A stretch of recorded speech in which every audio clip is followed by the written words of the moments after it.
Le repérage des figures de ces personnes âgées ou non. C'est la première chose que j'ai faite ici. N'importe laquelle.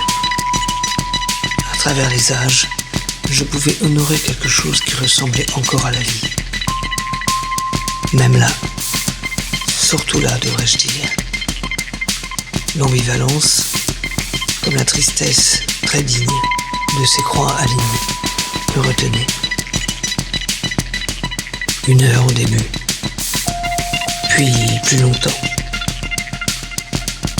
Il fallait désigner une personne, la repérer, lui assigner cette mission d'être celle qui comblerait, celle qui occulterait les vicissitudes du temps, la récompense que peut être la vie. Cette vie habitée, continuée. Je marchais donc à sa recherche, d'une division à l'autre, méthodiquement, comme allant d'un point de départ à un point d'arrivée. Je m'arrêtais devant un visage jaillissant hors du temps, considérant d'abord son voyage accompli, autrement dit son point de départ et son point d'achèvement,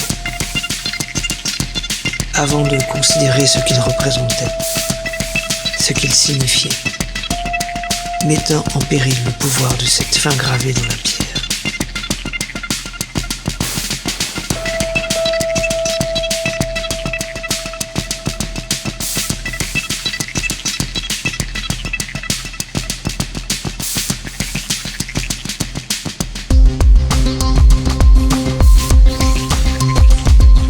Je regardais ensuite autour de moi, cerné par le corps de la métropole.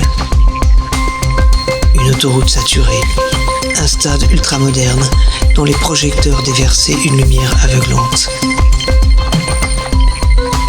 Presque surréel. Des immeubles flambant neufs qui semblaient se pencher au-dessus des tombes comme des géants technologiques.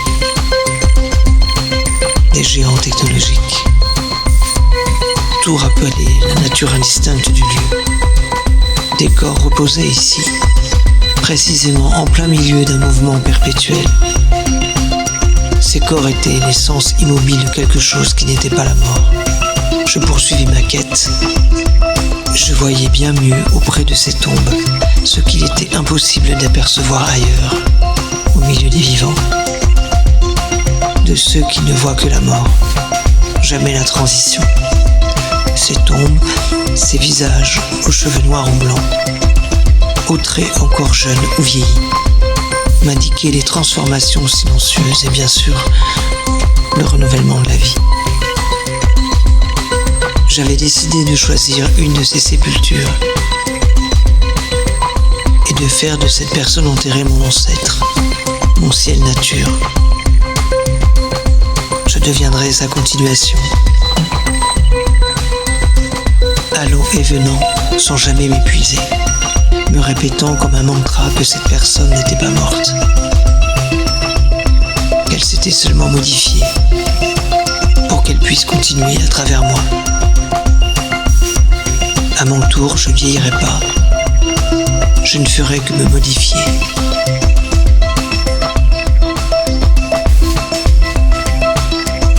Il suffisait alors de s'asseoir sur la stèle et d'en retenir le silence.